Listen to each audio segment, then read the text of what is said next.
Welcome student, welcome to vedanko.com. I'm Principia ma'am, তোমাদের mathematics teacher. চলে এসেছি নতুন একটি অঙ্ক নিয়ে। চলো দেখে নেওয়া যাক অঙ্কটি। ব্যাংকে বার্ষিক সরল সুদের হার 5% থেকে কমে 4.5% হওয়ায় এক ব্যক্তির সুদ তার বার্ষিক আয় 75 টাকা কম হলো। ওই ব্যক্তি ব্যাংকে কত টাকা জমা রেখেছিলেন?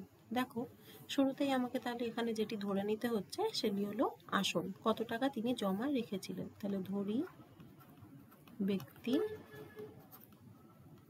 ব্যাংকে পি টাকা জমা রেখেছিলেন। তাহলে প্রথম ক্ষেত্রে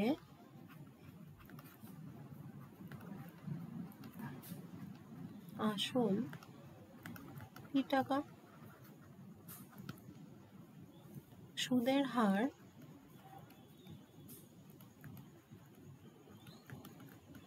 5% আর সময় 1 বছর।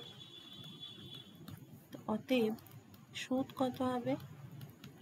ফর্মুলা P/100 সমান P এর ভ্যালু P থাক আর 5 T1/100, তার মানে আমার এলো P/20 টাকা হলো। আবার দ্বিতীয় ক্ষেত্রে যদি আমি দেখি, তাহলে দ্বিতীয় ক্ষেত্রে দেখো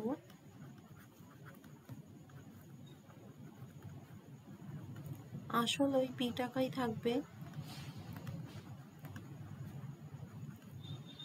সুদের হার কিন্তু কমে গেছে, তাহলে সুদের হার এখন হয়েছে 4.5%, তার মানে 9.2%। আর সময় দেখো একই আছে, 1 বছর। অতএব সুদ কত হবে? সুদ হবে P × 9/2 × 1/100 টাকা। তার মানে কত? P × 9/2 × 1/100 টাকা। তাহলে 9P/200 টাকা, এটি হলো সুদ। এখন শর্ত অনুসারে এই দুটি সুদের যে ডিফারেন্স সেটা হলো 75 টাকা এবং আগের সুদটা বেশি ছিল। তাহলে প্রশ্ন অনুসারে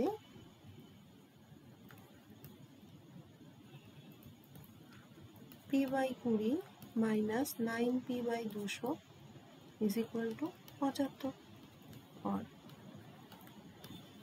200 লসাগু, তাহলে 20 × 10, তার মানে 10P মাইনাস 9P সমান 75 আর P সমান দেখো হচ্ছে 75 × 200 আর P সমান 75 × 2 মানে 150, আরো দুটো শূন্য।